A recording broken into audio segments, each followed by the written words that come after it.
समरेश सालिक साहब, सर आए तो थे पाकिस्तान के अंदर और 5 इनके राफेल्स आए और फिर वापस पलट गए, और हमें पता चला कि हमारे पास ये टेक्नोलॉजी भी है कि हमने उनके राफेल्स जो है उनको जैम कर दिया। तो ये पाकिस्तान की काबिलियत है, पाकिस्तान की सलाहियत है पाकिस्तानी अफवाज की, कि अब तक उनकी ये हिम्मत नहीं हो सकी कि कोई मिस एडवेंचर करने की कोशिश करे। Masood, thank you very much. शुरू में आपने बहुत अच्छा आगाज़ किया और आपने ये ज़िक्र किया कि हमारी बदकिस्मती है कि हमारा जो दुश्मन है वो भी बड़ा नाअहल है जी। मैं कहना चाहूँगा कि दुश्मन सिर्फ नाअहल नहीं बल्कि बहुत ज़्यादा कमीना है। उसकी सोच कमीनों वाली है, उसकी हरकतें कमीनों वाली हैं। और जो अभी जो इस फॉल्स फ्लैग ऑपरेशन जो एक सीरीज़ है, इससे पहले भी काफ़ी दफ़ा वो कर चुका है, इससे वो ऑब्जेक्टिव जो अचीव करना चाह रहा है वो अचीव कर नहीं पा रहा। सिर्फ इंडस वाटर ट्रीटी को उसने इन बेस में रखा है और वो भी मैं समझता हूँ कि सस्टेनेबल नहीं है। बाकी इसके अलावा मैं कहना चाहूँगा कि हमें फ़ख्र होना चाहिए अपनी कौम पे, अपनी आर्म फोर्सेस पे, कि एक 6 गुना ज़्यादा बड़े मुल्क जिसकी आर्मी भी हमारे से डबल है, उसको हमने इस तरीके से बांध के रखा हुआ है कि वो इल्ज़ाम तराशी तो करता है, सबूत नहीं देता, लेकिन हमें डराने धमकाने की कोशिश करता है। और अल्लाह ताला के फजल से जो वो चीज़ कोशिश कर रहा था कि पाकिस्तान की हालात को एक्सप्लॉइट करे, बल्कि मैं समझता हूँ कि हमारे दरमियान में यकजहती और यूनिटी आई है।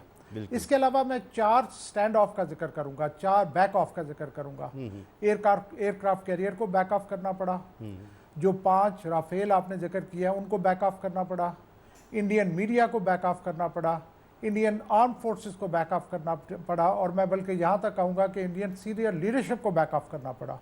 जिस तरह का रिस्पांस पाकिस्तान की तरफ से गया है, मुझे फ़ख्र है कि इंडिया जो है वो इस वक्त बहुत फ्रस्ट्रेटेड और एक अपने आप को एक मुश्किल सिचुएशन में देख रहा है। ब्रिगेडियर हारिस नवाज साहब, सर पाकिस्तान की सबसे बड़ी जीत तो यही है कि इंडिया इसमें बिल्कुल, और जिस तरह का इन्होंने ऑपरेशन करने की कोशिश की थी उसमें बुरी तरह से नाकाम रहे। तो पाकिस्तान की जो एक तन्हाई का एक तासुर था वो भी ख़त्म हुआ, हम यकजहती भी हमारे अंदर बढ़ गई, हम सब एकजुट भी हो गए। इन पिछले 9 दिनों में ना तो कोई पीटीआई है, ना कोई नून लीग है, ना पीपल्स पार्टी है, ना एमक्यूएम है, ना जेयूआईएफ है। तो हमारा तो बड़ा फ़ायदा हुआ। लेकिन क्या अभी भी आपको लगता है कि मोदी सरकार कुछ ना कुछ करना चाहेगी, और अगर वो करना चाहेगी तो उसका जवाब हम तो मुसलसल कह रहे हैं कि तुम एक करोगे तो हम दो का जवाब देंगे, तो क्या अब भी उनमें ये सकत होगी, अभी वो चाहेंगे कुछ करना, अभी भी इसका खतरा मौजूद है?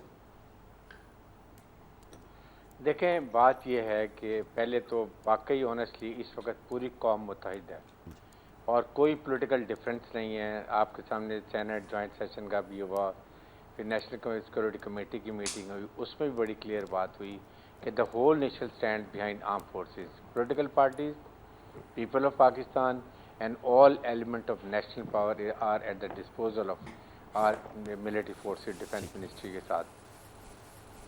सेकंड ये है कि देखें, इस वक्त जो India is 100% on very low moral ground. इनका मुंह काला हो गया इसलिए कि जिस वक्त इनका भांडा फूट गया जब इन्होंने ये कहा कि 100-150 किलोमीटर के लोग चल के वहाँ पर गए हैं, रास्ते में 7 लाख फौज ने नहीं पकड़ा, सिक्योरिटी कैमरे थे, चेक पोस्टें थी, वहाँ पर राष्ट्रीय राइफल थी उसको हटा लिया, वहाँ पर ये इंडियन रिजर्व पुलिस थी उसको हटा लिया, कोई वहाँ की सिक्योरिटी का नहीं था। और उसके बाद उन्होंने अपना घराना खेल खेला और फिर उसके बाद 10 उन्होंने एफआईआर भी करा ली, जबकि सिर्फ 4-5 घंटे तो लगेंगे इन्वेस्टिगेशन और सारा काम करने के लिए। और रही सही कसर निकल गई जब ये एक लीक आ गई है जिस पे एक और पता चला कि रॉ के ऊपर भी एक इंटेलिजेंस सेटअप है जो ये अखंड भारत का जो ग्रुप है ये उसको चला रहा है, और मेरे ख्याल में किसी ने अंदर से इंटेंशनली लीक किया इनको लेट डाउन करने के लिए। अब बताएं इनके पास क्या मॉरल ग्राउंड है? इंटरनेशनल मीडिया सपोर्ट नहीं कर रहा, डोमेस्टिक लोगों की अब जितनी इन्होंने वॉर किया था वो सब उलट के इनके खिलाफ खड़े हो गए हैं। उन फैमिलीज को पता चल गया कि हमारे लोगों को इन्होंने खुद मारा।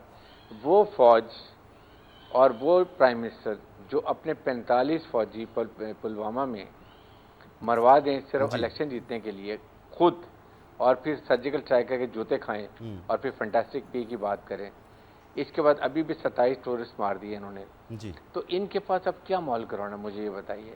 اتنا وار ہسٹیریا اوپر لے کر گئے ہیں, وہ ایک ان کے لیے مصیبت پڑ گئی ہے. آگے کھائی پیچھے دریا, کہ دونوں طرف اب جان نہیں سکتے. آگے آئیں گے تو پاکستان کی مسلح افواج ان کا بھرتا بنا دیں گی. بالکل اس صحیح. لیے کہ بڑی کلیئر بات کی ہے ڈی جی آئی پر نے بھی اور چیف آرمی اسٹاف نے بھی کہ ہم تیار ہیں, ہمیں آزماؤ مت, ڈونٹ ٹیسٹ اور پیشنس. ہم نے بڑا ایک نیوکلیر جو ہوتا ہے بیلنس اور بڑا سوبر طریقے سے ہم نے بہیو کیا ہے, اور ہم نے بیلنس اپروچ رکھی ہے. ہم نے آپ کے جو لوگ مرے ہیں ان کے ساتھ بھی تعزیت کی ہے, ان کی فیملی کے ساتھ بھی کی ہے. آپ نے جب جعفر ایکسپریس ہوئی تھی جی تو آپ کو یاد ہے جب ٹیررسٹ نے اٹیک کیا تھا, انڈین میڈیا نے اور انڈین سوشل میڈیا نے ان دہشت گردوں کی میڈیا کیمپین چلائی تھی, بالکل بالکل, اور وہاں نعرے لگا رہے تھے. جی یہ اتنے گھٹیا لوگ ہیں. مین جنرل اسٹریم صاحب نے میڈیا تو پر پھر انہوں نے کمینے ٹیررسٹ کہ کو یہ بٹھایا. گھٹیا لوگ ہیں آنیسٹلی. ٹھیک ہے, ان کو بٹھا کے اور لائیو کوریج دکھا رہے, they are such stupid people. بالکل اس لیے اس وقت نہ ان کے پاس کوئی مورل سپورٹ ہے. اب اگر یہ کوئی مس ایڈونچر کرتے ہیں, جو کہ یہ ضرور کریں گے, اس لیے یہ نہیں کریں گے تو ان کی انڈین پبلک نریندر مودی کو اور امت شاہ کو نہیں چھوڑیں گی. وہ ان کو گال گلوچ ابھی شروع ہو گئے ہیں, اور اگر کریں گے تو پاکستان کی مسلح افواج جو ان کا ایک انچ ایریا ہماری میزائل رینج میں ہے, اگر یہ جہاز لے کر رائفل کے, میں آپ کو بتاؤں یہ بڑے خوش ہو رہے تھے وہ کہ زیادہ پرائم منسٹر کہا تھا اگر ہمارے پاس رائفل ہوتے رافیل ہوتے تو ہم یہ کر دیتے وہ کر دیتے. آپ کو پتہ ہے یہ 24-26 انہوں نے خریدے ہیں $9 بلین کے. جی 35. پاکستان نے جو JF-17 ہمارے ہیں اور بلاک 3 جو ہیں, جی ان کو ابھی چائنیز نے میزائل ایسے دیے PL-17 جی جو ان کو اڑنے بھی نہیں دیں گے. 300 کلومیٹر ایریل پہ وہ جا کے ان کو ہٹ کریں گے, جی اور وہ میک 5 سپیڈ ہے ان کی. جی تو اس لیے یہ ان کی صرف یہ رہ گئی ہیں, یہ انہوں نے جو ہی دیکھا آپ نے یہ آئے تھے ہمارے شاہین اڑے, یہ جا کے اتر کے اور چھپ کے بیٹھ گئے. یہ ان کی کیپیبلٹی انٹرینڈ اور پروفیشنل فوج ہے. انہوں نے کیا کرنا ہے؟ آئی تھنک یہ کھیڑ نہیں زنانیہ تھا, بہتر ہے کہ چپ کر گھر بیٹھ جائیں. ہاں بیٹھ جائیں, دوستی کر لینا سر, ہم تو دوستی کرنے والے لوگ ہیں, ہم سے ہی کچھ سیکھ لیں, ورنہ تو یہ نالائق ہی رہیں گے اس طرح سے.